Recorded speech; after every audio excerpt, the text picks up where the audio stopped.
Chicago is buzzing, and not just because of wins, injuries, or standings, but because of something deeper. The Bears are standing at a crossroads where ambition collides with the unforgiving reality of the NFL. For months, the front office worked with a single vision: build a roster strong enough to make noise right now and sustainable enough to grow with a young quarterback and a new coaching staff. That plan brought bold signings, aggressive restructuring, and calculated gambles. Some paid off. Others are now casting long shadows. At the center of this conversation sits one major commitment, a move that made sense on paper but has not translated where it matters most: the field. The Bears believed veteran leadership blended with proven production would solidify the middle of their defense. They believed they were buying both consistency and disruption. But sometimes, reputation and reality don't shake hands the way a franchise hopes. That investment was Grady Jarrett, a name Chicago fans were genuinely excited about when the signing was announced. A 3-year, $43.5 million contract for a player who had been a cornerstone in Atlanta made logical sense. He had Pro Bowls. He had tape that showed dominance. He had consistency. But football is unforgiving, and the Bears are now feeling the early consequences of a gamble that hasn't yet produced the returns they envisioned. Jarrett has battled injuries all season. A knee issue cost him 3 games. Even when active, he's only managed to start 3 of 8 games. By the time Chicago hit Week 13, his production sat at 17 tackles, 5 quarterback hits, and a single pass breakup. It's not terrible, but it's nowhere near the production expected from a $14.5 million per year interior lineman. Advanced analytics reflect the same story. His grade of 52.5, ranking 97th out of 128 defensive tackles, paints the picture that Bears fans have already sensed. The impact isn't matching the cost. Yes, Jarrett brings leadership. Yes, coaches praise his presence and communication. But leadership cannot replace on-field disruption when the contract carries this kind of financial weight. Chicago needed a run-stuffer who would shake the pocket, force quarterbacks off their spot, and anchor the line.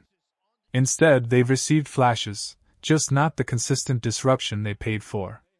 The Bears aren't panicking, but they're absolutely taking notes. This signing may require reevaluation far earlier than the front office hoped.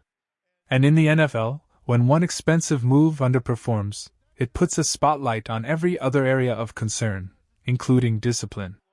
During Chicago's impressive 5-game winning streak, capped by a massive Black Friday win over the defending Super Bowl champion Eagles, an unexpected headline emerged. It wasn't about scheme, injuries, or big plays. It was about frustration boiling over in a moment that cost the team's top receiver more than just yardage. In the Week 12 game against the Pittsburgh Steelers, wideout DJ Moore, who is playing on a massive 4-year, $110 million contract, drew a taunting penalty after a short catch from Caleb Williams. He flipped the ball toward James Pierre, nothing outrageous, nothing violent, but enough to pull a flag. At first, the call seemed light. The kind of thing referees might let slide. Moore has done far more animated celebrations in his Carolina days without penalties. But the NFL had a different opinion. Later that week, the league fined him $11,593, the standard first offense taunting fine under the CBA. Moore kept his post-game comments short, saying only, "I plead the fifth." It was his second career fine, and for a player who's typically composed, it raised eyebrows. Not because of the money, but because Chicago is finally in meaningful games again. They're in the hunt. And discipline, even in small doses, matters more than ever. The league reviews thousands of snaps each week. Out of 2,265 plays, only 13 fines were issued. Moore was one of them. That's how rare these decisions are. This moment doesn't define him. It won't change his role. But it does highlight the microscope Chicago now lives under. When a team is winning, national attention follows. With that attention comes scrutiny, and mistakes get magnified. Before we continue, if you're enjoying this deep dive breakdown and want more analysis, more updates, and more inside the locker room storylines, make sure you hit the like button and subscribe. Your support helps push this content to more Bears fans and keeps this community growing stronger every week. Now, back to the action. While Chicago continues to build around Caleb Williams, another storyline has captured fan imagination: the dream scenario of adding Ja'Marr Chase. It's hypothetical, but it's a hypothetical with genuine logic behind it. The Bengals have one of the most dangerous offensive duos in the league with Chase and T. Higgins. But they also have glaring defensive weaknesses. If Cincinnati ever decided they needed to shift resources or recalibrate their roster, Chase becomes a name every general manager would at least discuss. And if Chicago wanted to create space in the receiver room for such a blockbuster, the most logical trade piece would be veteran DJ Moore. Cincinnati would receive a proven, stable, high-level wideout. Chicago would get a generational route runner who changes defenses the moment he steps onto the field. Imagine Chase teaching Rome Odunze, teaching Luther Burden III, working with Caleb Williams every day. His presence would elevate every single player in that room. It would change coverages. It would change game plans. It would change Chicago's ceiling. But as exciting as Chase sounds, another potential move from earlier this season lingers in the minds of Bears fans, and it's the move they didn't make. The November 4th NFL trade deadline came and went without Chicago acquiring a premier edge rusher. And the name that dominated discussions? Maxx Crosby. The Raiders began selling pieces. They moved Jacoby Myers. They were clearly open for calls. Rumors spread like wildfire that Crosby, one of the most relentless pass rushers in the league, could possibly be pried away if the price was right. And the Bears were the team everyone circled as the perfect destination. After all, one thing is clear: despite improvements, Chicago still lacks a consistent, dominant, every-down disruptor opposite Montez Sweat. Joe Tryon-Shoyinka added depth. But when Dayo Odeyingbo went down with a season-ending Achilles injury, the need for a true game-changing edge presence grew even louder. Crosby would have solved that problem instantly.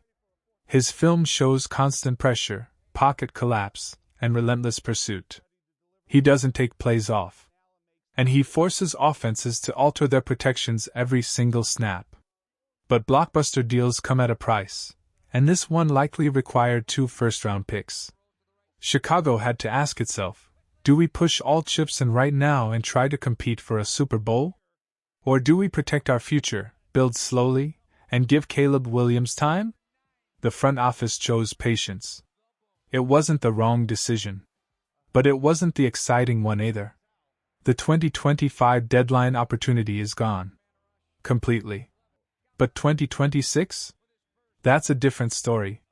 If the Raiders ever reopen the conversation, and if Chicago truly believes in maximizing Caleb Williams' rookie contract window, Crosby should absolutely be at the top of the wish list.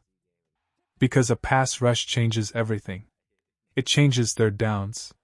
It changes red zone outcomes. It changes close games. And pairing Crosby with Sweat would give the Bears a defensive identity capable of carrying them deep into the postseason. Final thoughts: Chicago is in a rare moment, competitive now, promising later, and filled with decisions that could define the next decade of Bears football.